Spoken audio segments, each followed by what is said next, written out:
No rest in hell. Tidak ada istirahat di neraka. Sebuah kepastian di mana orang percaya akan mengalami atau mendapatkan istirahat di sorga. Tetapi bagaimana dengan nasib orang yang tidak percaya? Orang yang tidak percaya kepada Yesus digambarkan sebagai orang yang menyembah binatang dan patung dan menerima tanda pada dahinya atau pada tangannya. Itu bisa dilihat dalam Wahyu 14 ayat 9b dan 11b. Coba saudara baca dan pelajari kembali Wahyu 13 ayat 1 sampai 18. Di situ digambarkan adanya dua binatang. Yang pertama, binatang yang keluar dari dalam laut. Itu dalam Wahyu 13 ayat 1 sampai 2. Binatang ini digambarkan sebagai monster yang menakutkan, dan ini menggambarkan penganiayaan terhadap orang Kristen atau gereja. Kemudian yang kedua, binatang yang keluar dari dalam bumi. Wahyu 13 ayat 11 sampai 12. Ini berbeda dengan binatang yang keluar dari dalam laut tadi ya. Binatang ini digambarkan bertanduk dua seperti anak domba, tetapi dia berbicara seperti seekor naga. Ini menggambarkan nabi-nabi palsu yang mirip seperti orang Kristen, karena dikatakan bertanduk dua seperti anak domba, yang mengajarkan ajaran-ajaran sesat, berbicara seperti seekor naga itu, dan mengadakan mujizat-mujizat palsu. Wahyu 13 ayat 13 sampai 14. Kalau menggunakan binatang yang pertama tadi, setan ingin menundukkan manusia dengan kekerasan. Maka dengan menggunakan binatang kedua ini, setan ingin menundukkan manusia dengan tipu daya. Kalau binatang pertama menunjukkan kekuatan atau kuasa dari setan, maka binatang kedua ini menunjukkan pikiran dari setan yang begitu cerdik atau licik.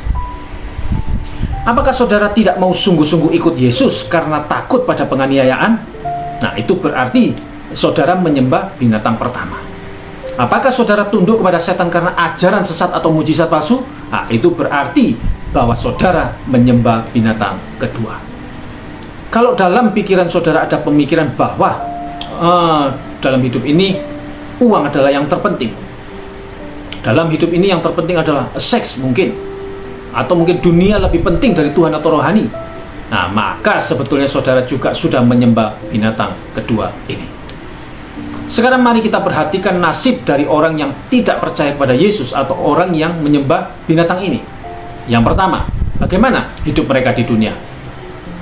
Karena mereka mau menyembah binatang atau patung, maka dalam hidup mereka di dunia ini mereka tidak mengalami apa yang dialami oleh orang Kristen dalam Wahyu 13 ayat 7, 15b, dan ayat 17. Dibanding dengan hidup orang Kristen, sekalipun mereka tetap punya penderitaan, baik jasmania, contohnya penyakit, problem kematian, orang yang dicintai dan sebagainya, maupun batinia, itu contohnya kegelisahan, tidak ada damai sejahtera, sukacita, kekhawatiran, dan sebagainya.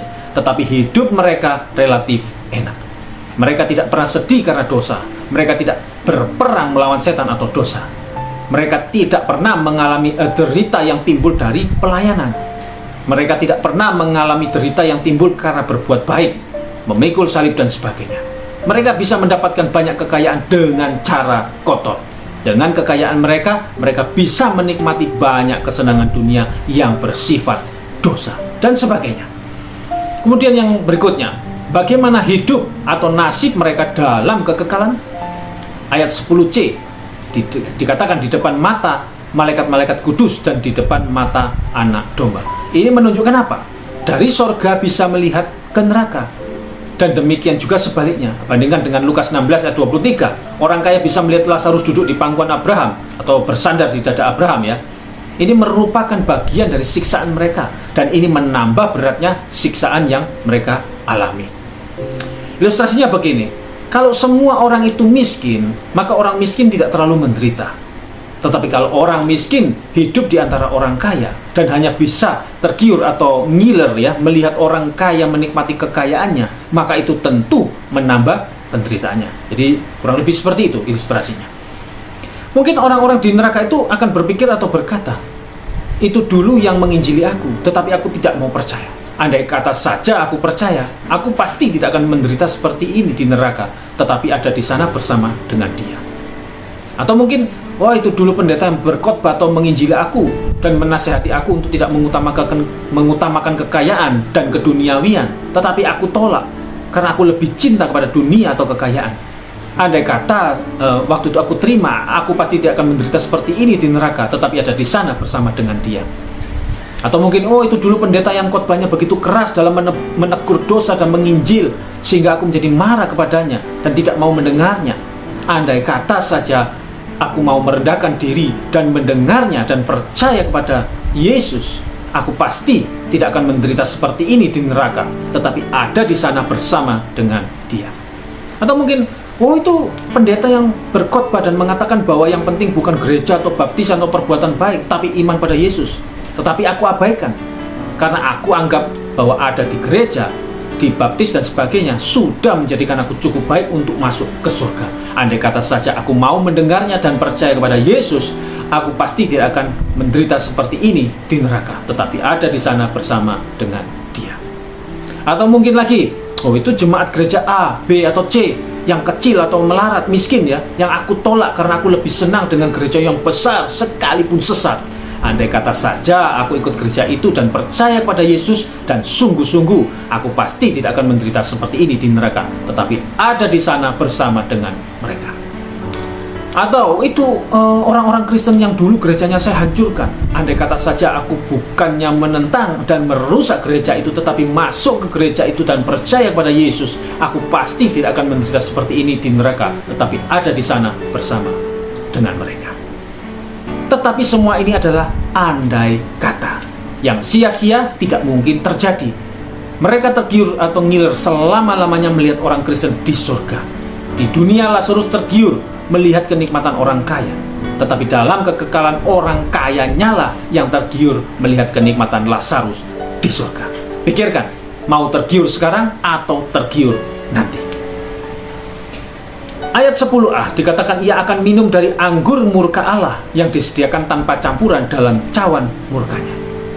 Dalam dunia mereka juga merasakan penderitaan atau murka Allah, tetapi murka Allah dalam dunia masih dicampur dengan kasih karunia atau belas kasihan. Tetapi nanti di neraka mereka akan mengalami murka Allah yang murni tanpa campuran. Kalau saudara mau mendapatkan sedikit gambaran tentang betapa hebat dan mengerikannya murka Allah itu, maka lihatlah kepada Yesus pada waktu ada di Taman Getsemani. Dikatakan bahwa Yesus sampai takut, itu Markus 14 ayat 33. Karena apa?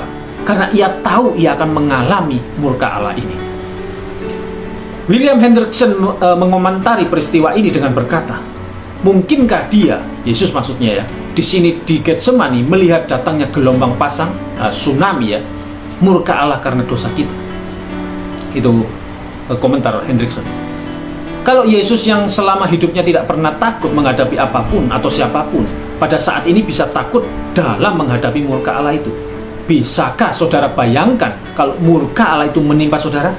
Jangan sekali-kali menganggap remeh neraka atau hukuman atau murka Allah, apalagi membuatnya sebagai bahan guyonan, lelucon ya. Murka Allah atau hukuman Allah itu sama sekali tidak lucu, tetapi sebaliknya sangat mengerikan. Lalu ayat 10b dikatakan ia akan disiksa dengan api dan belerang. Lihat juga ayat 11. Maka asap api yang menyiksa mereka itu naik ke atas selama-lamanya, dan siang malam mereka tidak henti-hentinya disiksa. Di dalam King James Version dikatakan no rest, tidak ada istirahat. Oke, sebagai penutup atau kesimpulan, jadi kalau orang percaya mengalami penderitaan hebat di dunia tetapi lalu bisa mengalami rest in heaven, istirahat di surga, maka orang yang tidak percaya kepada Yesus mengalami penderitaan yang relatif lebih ringan di dunia, tetapi lalu mengalami penderitaan yang luar biasa hebatnya secara kekal tanpa istirahat di neraka. No rest in hell. Hanya ada dua pilihan bagi saudara. Satu, percaya pada Yesus dengan sungguh-sungguh, mengalami banyak penderitaan di dunia, tetapi mengalami rest in heaven. Yang kedua, tidak percaya kepada Yesus, relatif enak hidup di dunia, tetapi mengalami no rest in hell. Yang mana yang saudara pilih? Rest in heaven atau no rest in hell? Tidak ada istirahat di neraka. Pikirkan kembali. Tetap semangat, tetap percaya pada Tuhan Yesus, apapun yang terjadi. Tuhan Yesus memberkati. Shalom.